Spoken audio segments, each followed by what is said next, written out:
Um, it was a great match. I think when we saw the draw, we saw, right away we knew that Colorado was a good team. As we watched more film, that kind of confirmed that, and we saw the way, not just all season, but the way they finished the season, going on the road and winning some really impressive matches, playing Stanford really tough. So we knew it was going to be a battle. I really liked the way that our group prepared all week. I thought their heads were in the right place. They were focused on the right things, and I thought that showed in the first set. First set of NCAA, you never know what you're going to get. Just two teams that haven't seen each other all year, different environment, a neutral gym. And I thought they handled, I really liked the way our group handled all that. So congrats to them and the leadership on handling all that stuff well. And then it was just back and forth. We had a tough time stopping Colorado. They have good attackers, and they did a great job running their offense. It was just kind of a matter of in each set which team could slow the other team down. And I think that played out in a smaller set in the fifth set, where it was just back and forth and both teams siding out at a high rate. So I'm really excited for our group. That was my first thing I said to them in the locker room, was just congratulations. They're deserving of this, but not every team that's deserving gets that success. So it's great to have a group that's deserving and then gets rewarded for it. So incredibly happy for it, especially these two sitting with me up here. Questions for coach or players?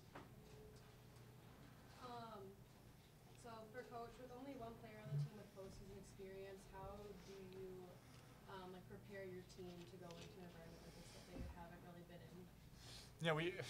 There is that. You try to not disregard that, and so I think I can't really speak for what Britt was saying to the group or how she was trying to prepare them mentally, but having her as a resource was helpful.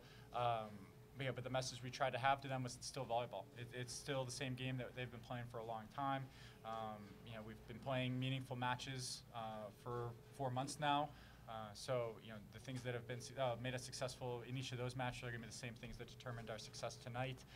So that was trying to keep the message and the game plan simple. That was kind of our thought all week. Not a lot can go wrong if we keep it simple.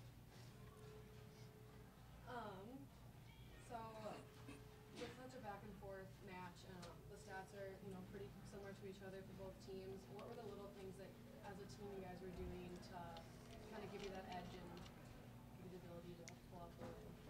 I think we were focusing on each individual skill one at a time. So let's focus on the pass and then the set and then the swing.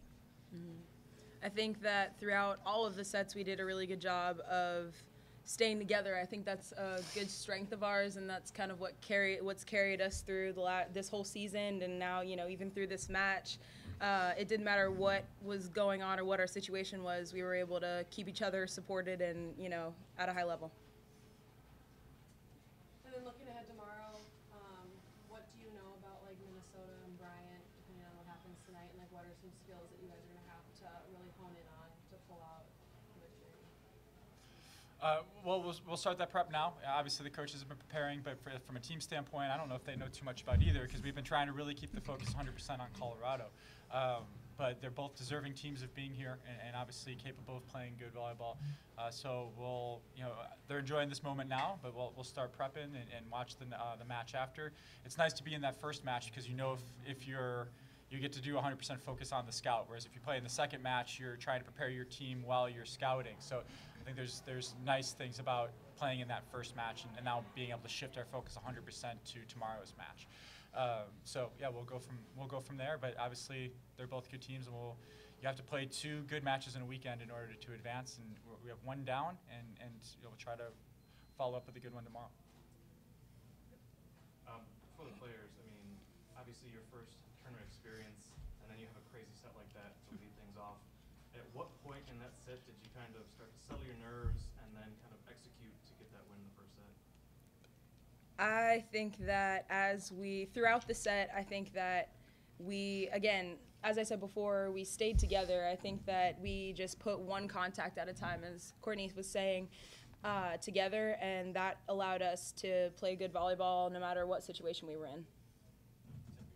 What was kind of going through after that first set? After that first set, I feel like we had the confidence in ourselves and as a team that we knew that we could beat this team. And so I think that drove the rest of the match.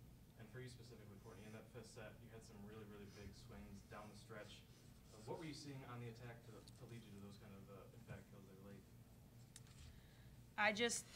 Well, first of all, Courtney Kaler, CK, she did a really good job, like picking which to set. Like the middle was pulling the block and everything, so I was able to have one-on-one situations, and I just tried to take the best advantage of it as I could. And Kaler, for you to come out and get a double-double in your first career NCAA tournament match, it seemed like you were already a seasoned vet out there, especially in that first set with 8 kills.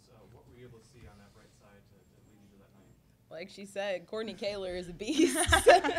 She sets it up, and the back row has always yells out where the block is, and spreading out the offense from a set standpoint, and how we've prepared for the last couple days in practice for their defense has really helped out in all areas.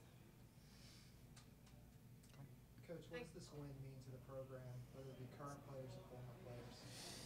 I think it means a lot. I mean, from a current standpoint, it's a great, it's what we set our goals on.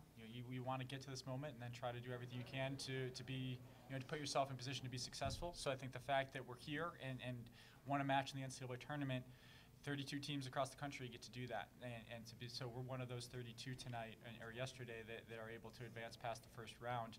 So I think that's pretty special, and the group that's in that locker room should feel really special about that achievement. Beyond that, I think it's really valuable. We've had alums reach out to us. We've had people in the athletic department reach out to us, and I think to be able to represent them, it means a lot to us as a group. And then obviously moving forward is the last part where it says that we can achieve these things. We can kind of keep climbing as a program and have the success at University of South Carolina volleyball that we all believe, and that's why we all signed up for this. Thank you. guys. Thank you.